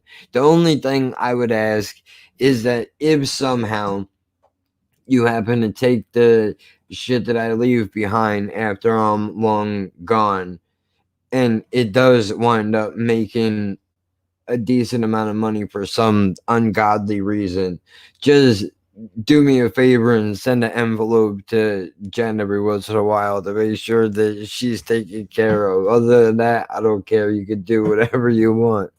And I mean that. I mean that seriously. Because I wouldn't want I wouldn't want my shit ending up in the hands of somebody that wouldn't appreciate it. And I know that I'm in here all the time and I talk a lot of crazy shit, dude. And it's real easy to take some of the shit that I say and take me out of context and be like, wow, what an asshole this guy is. Listen to the things that he says and the way that he says them, and he doesn't care about anything and he disrespects everybody that is around him. But those people that are just popping in, they don't understand. And that's all right. They're not supposed to. It's not for them. You know. Now maybe I should just like me. focus on family more and just had another child, as you know. I've been doing my dad duties a lot, but I can't do that 24/7. This YouTube is like a drug to me. It's because you found a creative outlet and you have a voice. Maybe this is a good thing. As I said, I'll just will mean that I have to find something else. I know it's not the right thing to do, but I know tomorrow I'm probably going to sleep majority of the day. Well, I mean, dude, if that's what you need to do, take some time, make sure you're rested, and remember, this is the most. If there's nothing else, and I know I say this all the time, but every time I say it, I legitimately do mean it, though. This is the most important thing I will probably ever say on this channel, ever. And this is true. I know this to be from personal experience. You can't make an important decision when you're in the throes of any emotion. It doesn't matter what it is. You've seen what happens when people run off and get married in Vegas after just meeting, right? You've seen what happens to impulse buys when people know that they can't really afford they can't afford that 7% increase rate on that credit card, but they really want whatever it is that they're looking to buy. Or that you really shouldn't be sleeping with this girl without a rubber on, but you're caught in the moment, so you're going to do it. And all those things are going to lead to what could be life altering decisions down the road. So do yourself a favor and don't make this decision right now. If there's any advice that I could offer you at all, it's take the day. Sleep majority of the day tomorrow. You're a father. God knows that you need it, right? Yeah. Don't think about making a choice of cutting it off or not cutting it off right now. You can think of it as simply this. Look, shit happens. Sure, right now, your responsibilities as a parent will come first before anything else, right? That's a given. People should know that and understand it. And if they don't, fuck them. They don't matter anyway, because you don't need that kind of support. You need people that are going to hold you up to a standard of your own standard. Not only that, but to be able to understand and work around your life. Because at the end of the day, this entertainment, it is entertainment, but you can't entertain if that means that you're going to sell yourself short. It's not worth it, because that's the equivalent of what selling your soul is, dude. But you already know that. You already know that. The point is, don't make this decision now. I know it's easy, and your immediate instinct is to be like, fuck it all. I don't want to deal with any of this anymore. I'm just gonna go shuffle off into the sunset somewhere, and that's not the answer. It seems easy and convenient now, but that's not the move. That's not the move. Give yourself some time to think about it. Allow yourself to explore ideas and what you want to do. Maybe this could wind up leading you into something that you do that could be bigger and better than what you're doing. Or maybe later on, you could find that this has given you a new appreciation for what you have done, because you won't have the time and the ability to do it. It will force you to really reevaluate what it is that you've done, what content you've put out on your channel, how you feel about it. You know, is this do you like, forget about the numbers. The numbers are not important. It doesn't matter if your fucking subscriber count is 1,000 or 500. What matters is that whoever clicks on that video is enjoying it, and that you enjoy making it. Don't allow these people to brainwash you into believing that numbers are fucking everything, because spoiler alert, they're not. I would rather do a live stream and reach one person than talk to 1,000 and maybe not reach any. It's about the quality and the delivery of the message, not about how many ears you can reach, because the eyeballs are everywhere. Attention span is short. Don't allow these people to dictate what you do. Don't let them go against your own good ideas. Do you know how many times I second guessed myself this morning when I was putting that stupid lotion skit together? Oh, it was a dumb idea. I had it better the first time. I should have wrote it. I should have wrote it down, but I didn't. And you know what, dude? I know it's not really the same thing, but I came in here with a set of balls and a blank piece of paper, and I left with a fucking skit, god damn it. And that's because I decided that that's what I was going to do.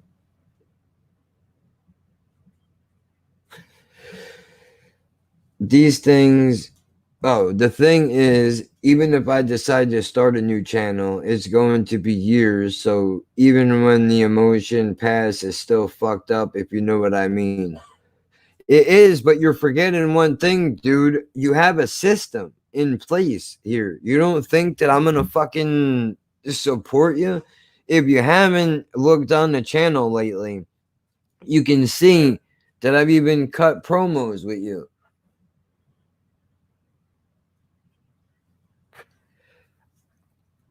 I've even cut promos with you. You seen it? The influencer video. I took a beat, I sampled your voice, and I think that shit sounds fucking dope, dude. To be quite honest, if I do say so myself, I think it sounds like some shit that should have a PBS stamp on it.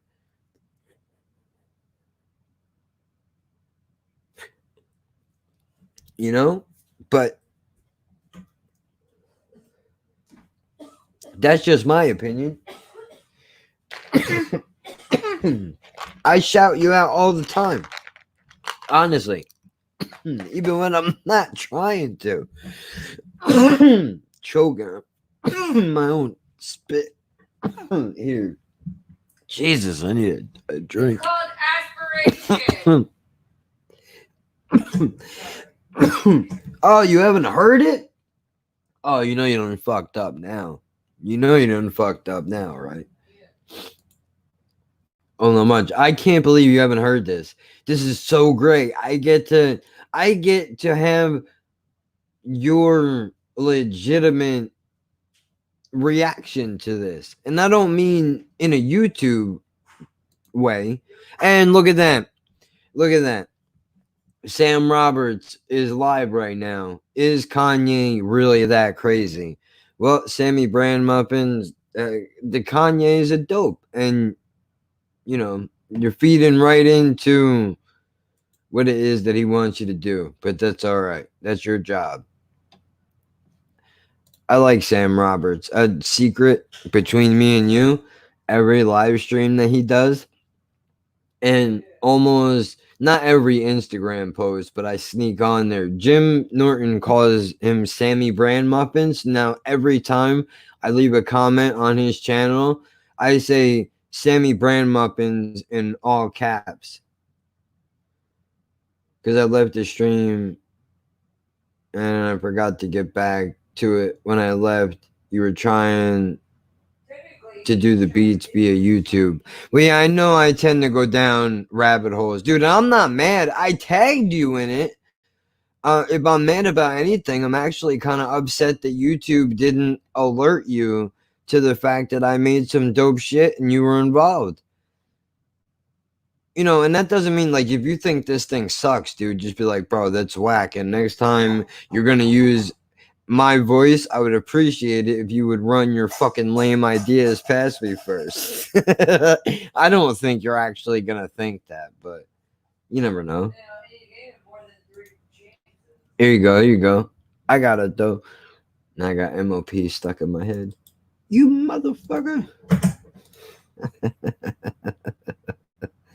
I kind of want to listen to this now. I'm going to click it.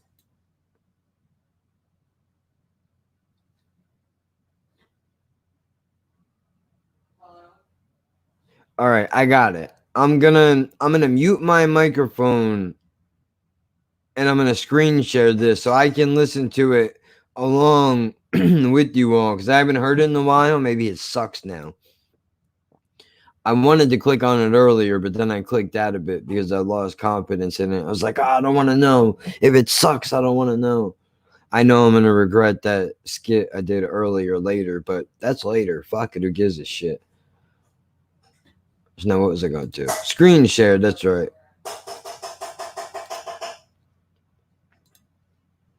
Hello?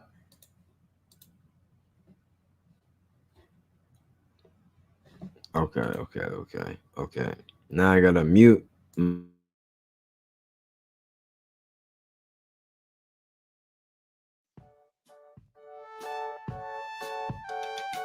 We know your time is valuable. Thank you for holding. Someone will be with you as soon as possible.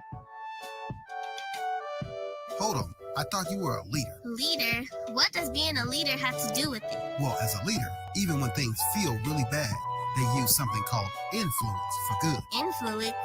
What is that? Influence is having a way to change things or how people feel or what they do. You mean like Maybe you had a rubbish day yesterday that you want to forget. So what can you do today to make today go better? Ask yourself that question, guys. Exactly. Your words have power in them. How you use them can build people up or tear them down. You're a cheat and a swindler. That's what you are. How can you do a thing like this? Build up a little boy's hopes and then smash all his dreams to pieces. You're an inhuman monster. I said good day. You don't want to waste them. really? Really, your words can change lives.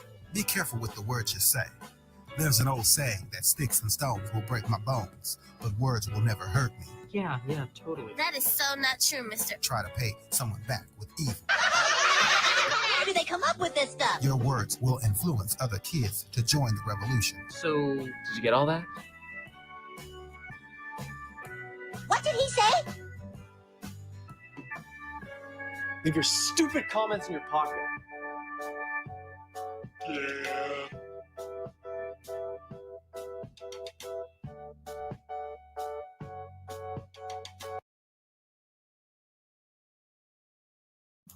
Yeah, no, dude, that's awesome. I did it. I honestly, I did it because of you, because you're always talking about how, the shit that you say, like, basically telling me to chill out all the time. So I came up with the idea to do that, and when I mixed your voice with the music, dude, I was like, dude, this shit is perfect. Like, this sounds like this was made for the. Your voice sounds like it was made for that, dude. I can't explain it. It's like you were rapping on the beat, dude. It's wild. But I mean, I do that shit because I want people, even if they're just passing by the channel. Contradicted myself a whole lot tonight. And dude, no, you know what you did? I'll tell you exactly what you did. You showed that you are a fucking human being. That even the most positive cunts in the world that always have something nice to say are gonna have shitty days, just like me.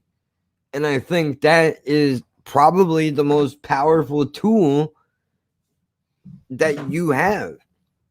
Too many people, in my humble opinion anyway, being a fucking negative person that I am, I feel that too many people are trying to pretend to be positive all of the time, and they don't ever show the other end of that. These motivational speakers act as if all you need is a high energy pep talk, and then all of a sudden, if you happen to catch a fucking flat tire on the parkway, or if you run over a nail in the car park, as you all would say over in England, that's not gonna fuck your day up because some guy told you with a little bit of bass in his voice that you need to get your life together. You want to be sitting on a couch like a bum forever, motherfucker? You better get up and do something positive with your life. I don't know why he talks like that, but for whatever reason, he kind of sounds like Mr. T in a bad fucking Boys and Girls Club commercial. That's basically what it is. But seriously though, dude, you never hear the other side of that. And I feel like that's a big reason why motivational speakers lose people, or and no disrespect when I say this, but or they only catch the dumb motherfuckers. Because you can't only show one side of it, dude. By you telling everybody about your OCD issues, that was the gateway to make you relatable. I hope that wasn't meant to be an English accent. No, I can probably do an English accent if I tried, even though I'd probably butcher the fuck out of it. I know there's a lady in this apartment complex that doesn't know if she wants to be Australian or British, because she does go, "Hello, governor," and I'm like, bro, half of that sentence sounds like Jim Jeffries said it, and the other half sounds like somebody on John Oliver's writing staff wrote it. Like, I don't know what the fuck you're doing. Occasionally when she speaks, if she gets really drunk, you can kind of hear an Australian accent a little bit, but I think she might be schizophrenic, so I don't know. That's it. I think. Yeah. Then anyway, I know a guy used to talk, still does talk fake Chinese to himself, Japanese to himself, but that's a different conversation for another day. And I pick up people's accents, and then you get stuck with it for weeks. I can easily do an Australian accent for some reason. That's because it's not too far away from you. To me, an Australian accent and a British accent are like a New Jersey accent and a New York accent. Kevin. They're not that far from each other. Did the gay Latino. It's been so long. Come on. I literally, my voice is too fucked from smoking for all these years that I can't even do it anymore. Pussy. I've tried. Nah. It doesn't sound good. That's why I don't do it. Mm-hmm. You think you're just gonna offend people? I convinced myself I may have been there from another life. I mean, you never know. It's entirely possible, dude. Maybe you were one of them Wolf Creek victims, bro. That fucking maniac running around Australia and cutting motherfuckers up. It's possible. You never know. But what are you gonna do, dude? Look, you can't you can't be positive all the time. As much as you want to, it's fucking impossible. Because he said, get the fuck out of here. You can't be positive all the time, no matter how hard you try. And the harder you try to be positive, if you're feeling shitty, For sure, your fuses. yeah, the worse it's going to get. Because then all you're going to do is confuse yourself. All you're going to do is confuse yourself. Because your brain is going to be like, well, I don't know what we're supposed to do with what emotion now. I'm not sure what is happening. I have laughed, yelled. Yeah, I've done that. Laughing and I'm angry at the same time. Yep. You get so mad that you laugh because it's all you could do.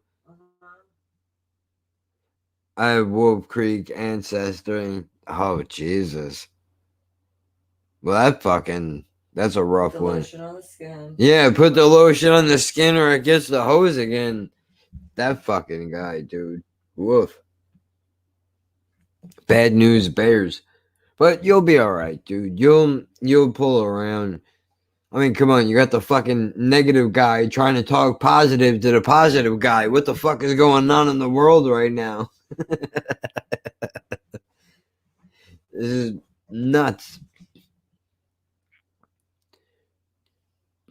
But I mean, at least let me ask you, I know you're in completely different boats, but if you were in my position, what would you do? I'd probably do the same thing you're doing right now. I would throw a fucking fit about it. I would say, fuck this, fuck the computer, fuck everything. Everybody sucks. This is just because I found something that I like to do. If you couldn't upload or reset anything and don't have any funds right now, then you know what I do? I strategize. That's what I do. There is no such thing as a moment to idle, dude. All right, so you can't put shit together right now. Then that means you hit the pad and you come up with ideas for the future. And sure, it's gonna suck not to be able to throw those ideas together right now at the moment, but you could wind up coming up with a good idea now that might not. You almost look at it as if it's a stand-up comedy bit. Like, you get the seed for the idea, right? And then you work with it a little bit. And usually you would throw a video together and try to toss it up on YouTube. But for whatever reason, you don't have the ability to do that right now. Wait, how is he talking to you right now if his computer is broken? No, he can't upload anything or reset his passwords, but he can go on and do everything that, as long as there's not an enter key, right? basically anything that would assist him in uploading content he can't do, but he can answer comments and write comments and watch things, which is, it's almost, I feel like it would be the fucking equivalent of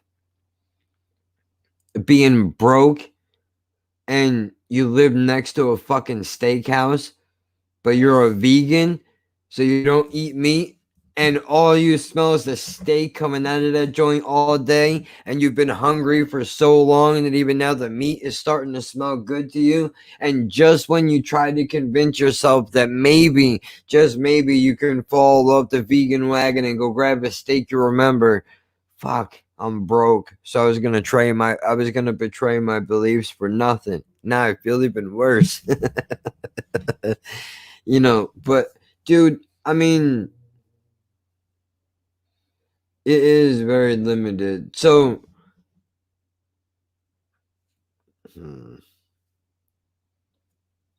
I mean, honestly, you don't know, dude. You could write down some shit now.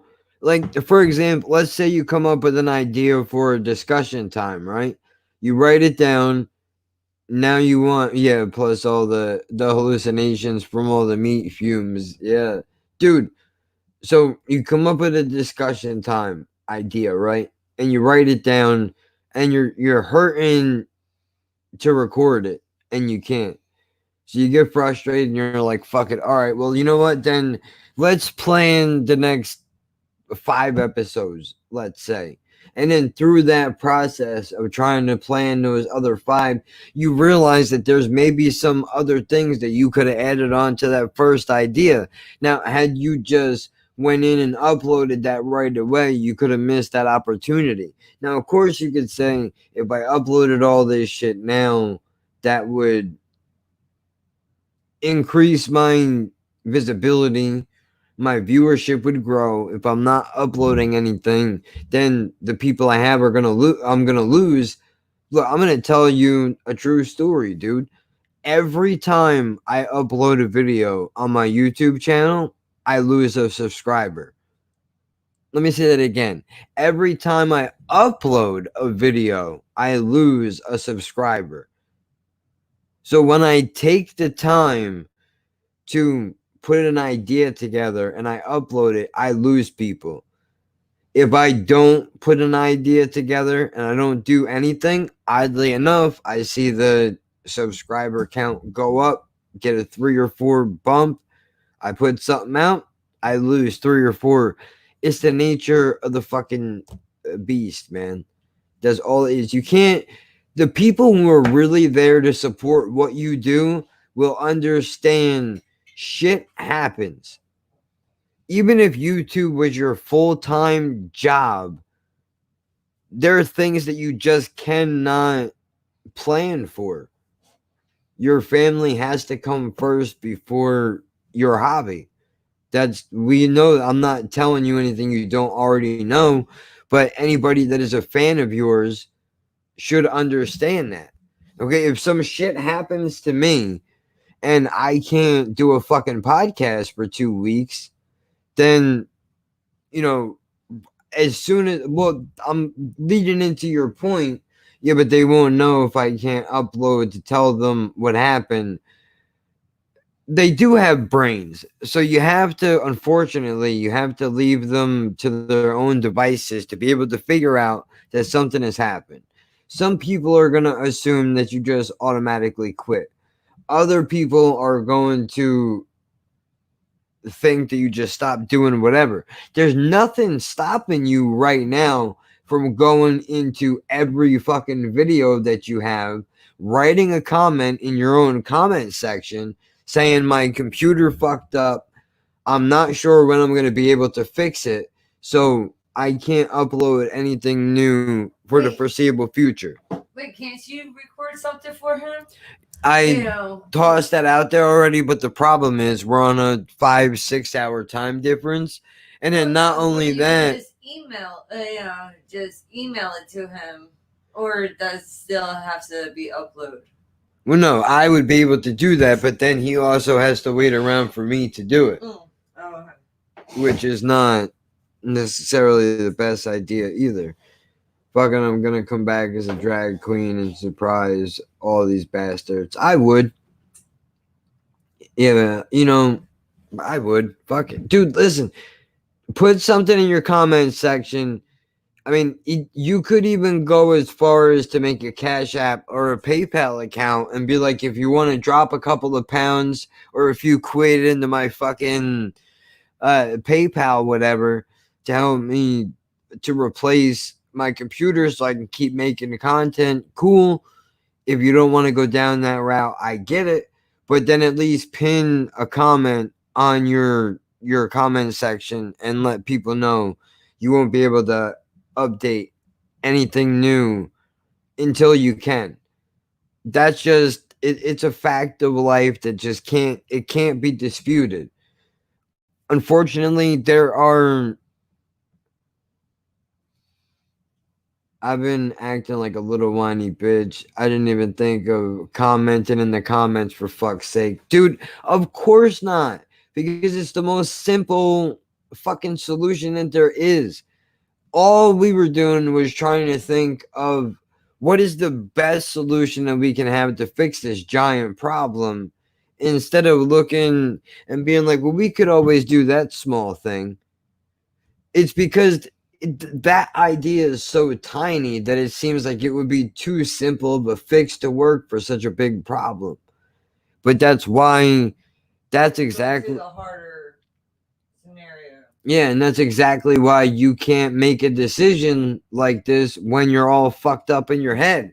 Because had you been thinking clearly, you could have easily been like, oh, well, I can put a comment in the comment section. But because you're all emotionally worked up because you're so close to it, you're not going to think of it. Happens to all of us and the best of us. If it didn't happen to you too, what fucking good would you be?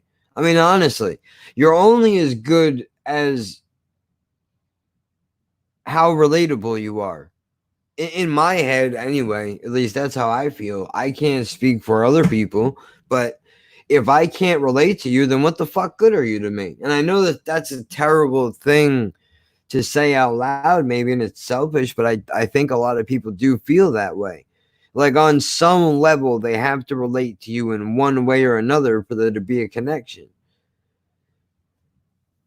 At the end of the day, there are people dying of starvation. Yeah, I know, and your problems are not as bad as all the other problems in the world.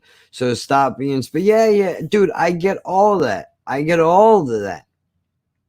I get all of that. But at the same time, you can't short yourself either. Sure, people go starve.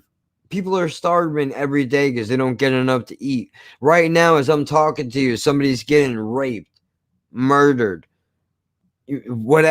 delivering a baby, getting a divorce, getting married, getting blown, eating out, whatever. Life is happening in all different scenarios all over the world at every second. You can only be concerned with yours. I understand your point of I need to not be a spoiled bitch because my problems could be a lot worse. But at the same time, at least you could look at this as a sign of positivity and say at least you give a shit enough about something to be upset that it's not working properly. That should count for something. And in the future, sure, don't get so mad about trivial shit. But understand that people are going to starve whether your computer breaks or it works. There were people starving to death yesterday. Whether your computer was working or not didn't make a fucking difference. So don't go throwing that extra guilt on your fucking shoulders, dude. If you feel that badly about it, then force yourself to volunteer at a soup kitchen for a week. And make it up to those people that you felt you were spoiled, so you're willing to go stand on the front line. You know, all that shit. If you look at the comments on this scroll up quickly, if people come across this for the first time, they're probably going to think I'm on some John Lennon stalker shit towards you. Well, dude,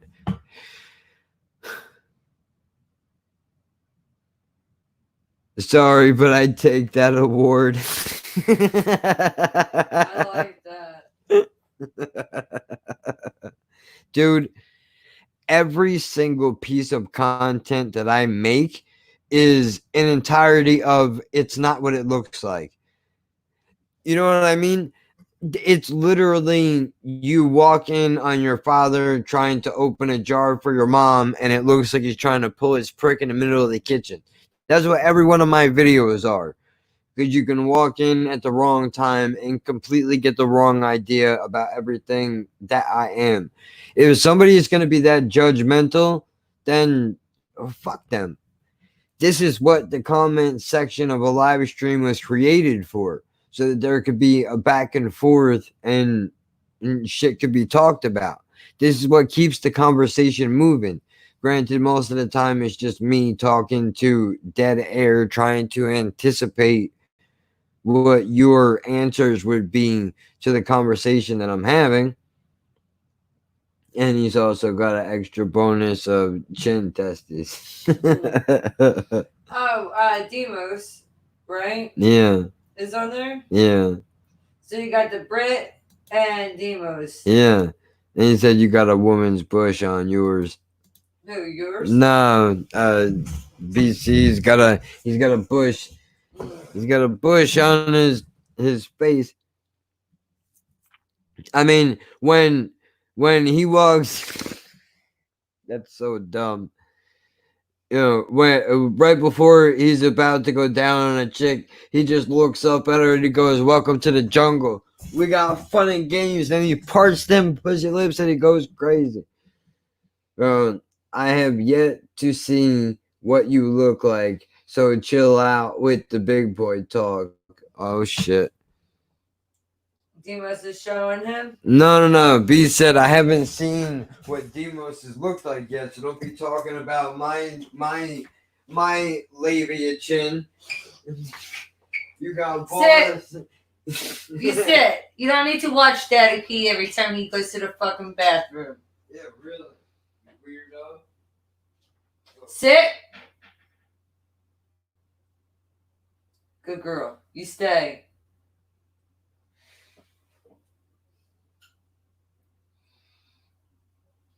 I don't know what's your obsession with, watching everybody pee.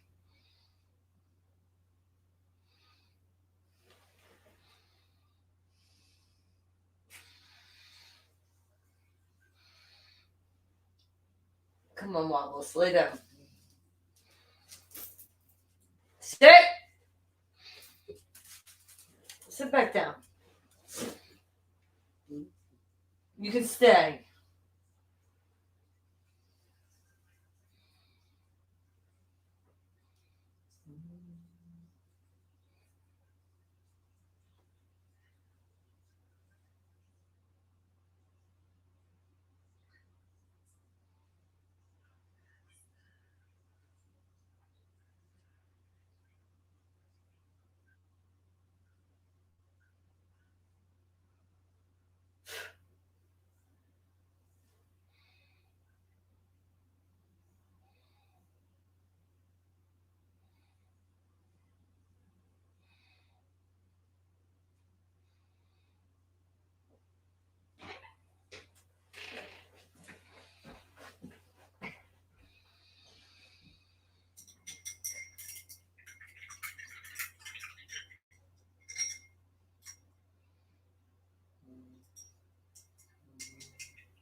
I guess I drank all that water already.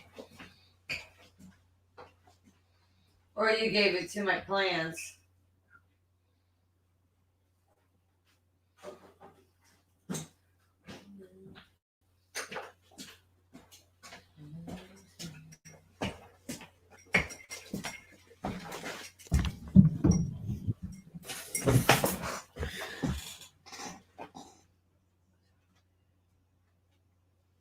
Oh shit, he put a dress out. Said I was wrong calling me. Oh shit, what did I miss? So it's funny. In the StreamYard chat, it shows the dress is red. In the YouTube chat, it shows the dress is blue. That's odd. I guess because one of them is in blackout and the other is just a regular white. And dude, you want to talk about You want to talk about a fucking meltdown, dude? The other day after I took that melatonin shit, I had a fucking complete breakdown in every sense of the fucking word. My brain completely melted into mush. I was like a caveman on here screaming and yelling and shit, dude. And you know, I was like emotionally a fucking mess, dude. And all that shit was witnessed on, you know, YouTube channel and all that. But I mean, you're gonna have ups and downs, man. It's the nature of the beast. It's what it is. It's just a matter of this. This will give you. I know you said this, but this will give you time to really consider what it is that you're doing, and are you happy doing it? Because I noticed you said that it was kind of like an addiction to upload videos and shit. But are you enjoying it? What is it that motivates you to do it? And I'm not saying you don't have good reasons for doing it. I just mean that, like, are you actually happy doing it, or are you telling yourself that you're happy that you're doing it because it's giving you the venue to grab the numbers for what it is that you eventually would like to switch into doing? Either way, it's always good to, once in a while, just to reevaluate where you are, where you're at, where you want to go. If you're happy with where or how things have been going. Look, man, there's no. I hate to be the one to say this, but it's the truth. As far as I see it, there's no handbook for this shit. Nobody tells you how to do this. We're self-taught, man. And I don't, but before this shit started, not a fucking video edit. I still really don't. I know enough to get by. I didn't know shit about Audacity. Before, I couldn't even figure out how to move a piece of an audio track. And now I got. Every day you kept us saying that you know, if you couldn't figure it out, you know, you're going to fucking stop, you know, trying to make videos. Yeah, but I figured it out. I did it. I'm not the best, but the point is there's no handbook to this shit, dude. The only thing that I've heard that has been consistent is that basically if you're doing this and you haven't made it in 5 years, then it's probably time to hang up the towel. Now, the issue with that statement is what is making it, for one. For two, who decided 5 years was the right amount of time? And three, who is to say that, you know, that's the way that it should be? Like, 5 years makes sense to me. Okay, you were doing this shit for 8. I put a comment into one of my videos. How do I pin it to the other videos? Okay, but here's the problem. If you did it in your comment section, unfortunately, you're going to have to go into the comment section of every one of your videos separately, copy and paste that comment, and then on the corner here, I'll show you. I'll screen share. I'll leave a comment on one of my videos so you can see.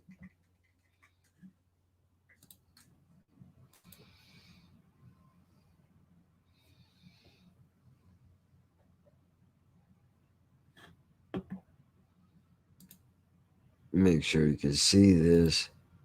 All right, I'll put it up as big as I can go. All right, so here we go. You know what? Let's say we want to leave a comment on this video. Right? This is the new one. So now we go over here, we go in the comments on the side. Comments I haven't responded to. Well, there isn't any. And I'm doing it the wrong way. Don't listen to me. So hold on, we gotta click our video.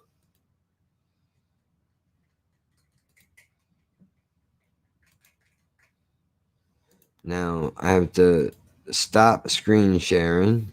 Let's get out of that. And then I have to re-share it.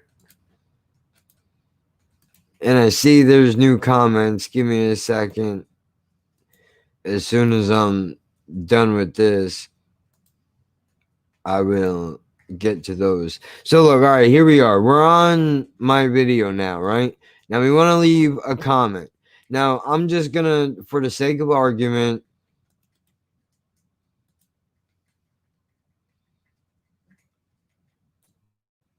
I'm going to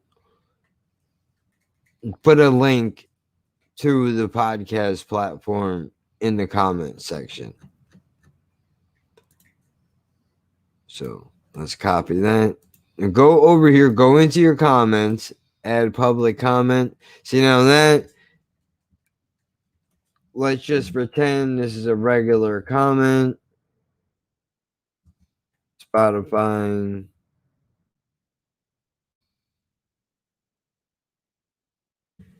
All right, now what you're going to do is you're going to click comment. It's going to pop up. Now, right next to it, you're going to see these, you should see these three little dots over here in the corner. Click that. You're going to see pin, edit, and delete. All you got to do is click pin this comment. A little box will come up. It says if you already have a pinned comment, this will replace it.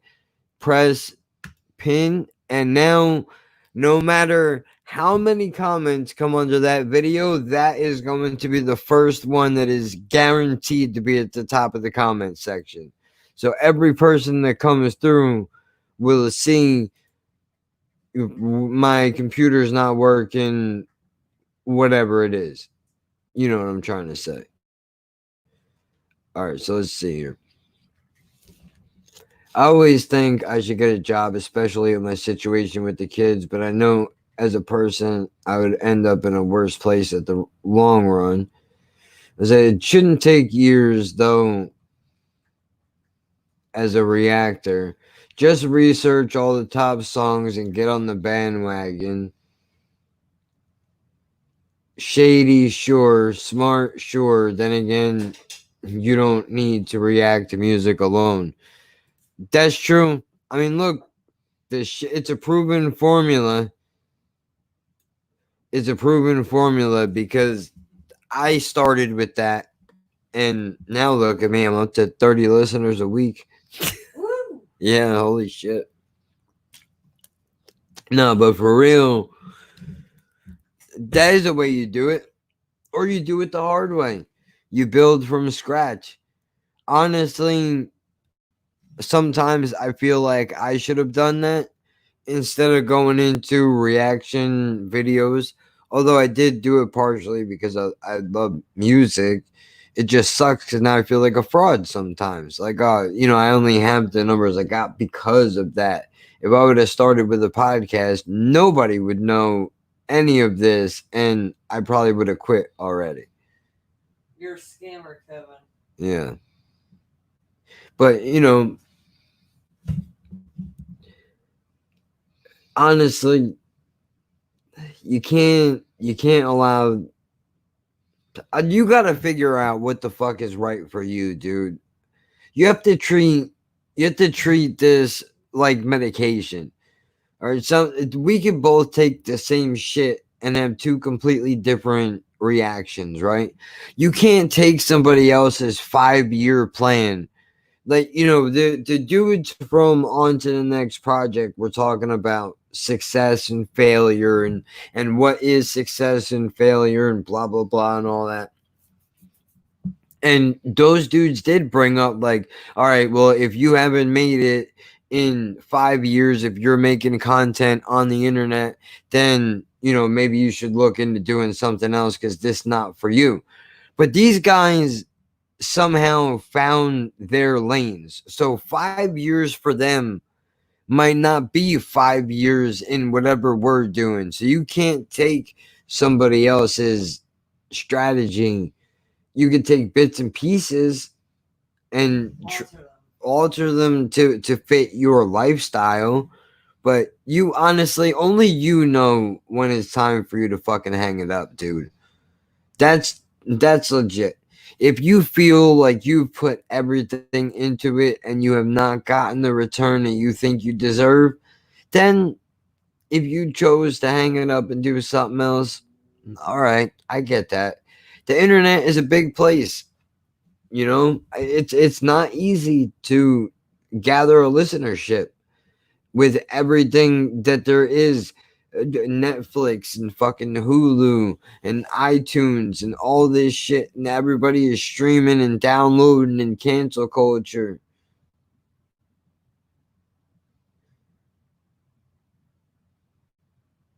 But you have to do it individually, each video. That's shit. Just like Copy and paste. Yeah, copy and paste it, dude. That's all you could do. 150 times if you need to. Just like Borat, he never got as big as that. Well, yeah, I mean, that's a perfect example. I think I know what I'm going to do when I come back. And what's that? What are you going to do?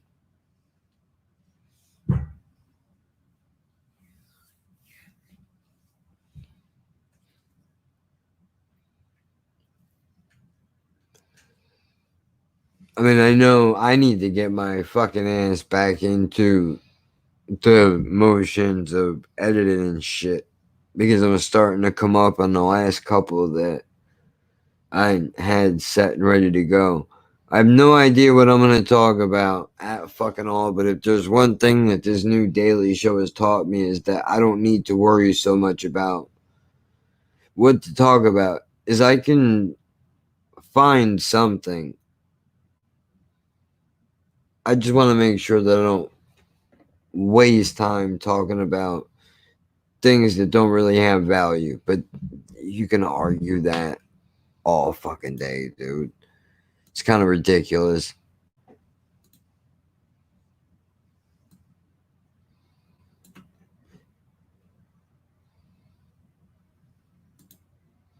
But what can you do? Not much. You can't fucking do much, dude. Yeah, really. Well, the ironic part is that I don't really talk much outside of doing this. My problem is I don't fucking talk. My whole life, I spent too much time keeping my mouth shut and not speaking my mind. So all the years of that has built up. And now here it all is. But it's also because, I mean, this is a unique position that we're in. I have the opportunity to, I'm leaving. I'm not proud of everything that I've done up to this point. That's just being honest with you. I don't think anybody could ever be proud 100% of every single thing that they've done, regardless of whatever their fucking catalog is. Everybody's always got a couple of things that they're like, oh, I could have did that better, or whatever it is. But in a unique position where I don't know how people perceive me, right? I don't know. I don't know how people perceive me. I don't know if even I go about doing shit the right way all the time. But the fact that this is all just, it's raw and authentic, And I don't think there's enough of that.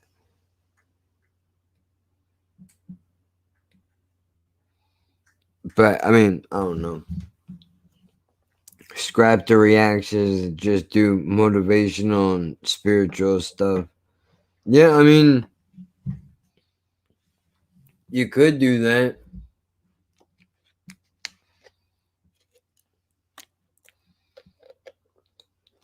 I think a kid that I know is actually going to some type of a seminar program to be a motivational speaker. I don't know what that's all about, but you know what, dude? It's time. It's time for me to tap out. I've talked way too long. My chest is starting to hurt. I wanted to end this shit an hour and a half ago, if I'm being honest. I kept it going because, we were all having good conversation, but as time goes on, it feels like it's becoming more difficult for me to speak. So I'm gonna take that as my cue that it's time for me to shut the fuck up. I've been going nonstop since I woke up this morning, and I need to just be quiet for a while. So I'm gonna read this last comment, and then I'm gonna hang this up. I appreciate everybody that has stopped by, and we'll cover this all, more later on. All that shit. Reactions got me more subs, but I feel like I have to force it sometimes with filming and uploading them. Whereas the motivational and spiritual stuff, I get passionate and I don't feel forced. Oh, dude. I felt the same way about the reaction videos and the podcast, but we're gonna have to go into that another day. I have to shut the fuck up now, dude. I can't handle this anymore. I gotta fucking sit down or something because I'm getting kind of lightheaded and my chest hurting. So I'm hanging this up. I will fucking. I'm sure I'll do another one of these soon. I might not do a live, not live tomorrow, just because I want to give my voice a fucking break. I don't know what I'm gonna do yet. Look, I'll figure it out. For now, Saturdays is the podcast. If you're new around here and you made it this far into the video, congratulations. Laughing at Birds, at Laughing Birds on Twitter, at Laughing Birds Pod on Instagram, iTunes, Spotify. Check your local podcast listings and all that shit. Have a word with your boy. I'm confused about his issue with me. I will have to do that, dude. For now, I have to bow out. I would love to stay in this and watch this continue, but I can't do it. I gotta lay down. I'll see you guys later on, man. Go look up the channel. Over 800 videos. Dig through the crates. All that good shit. I'll catch you later.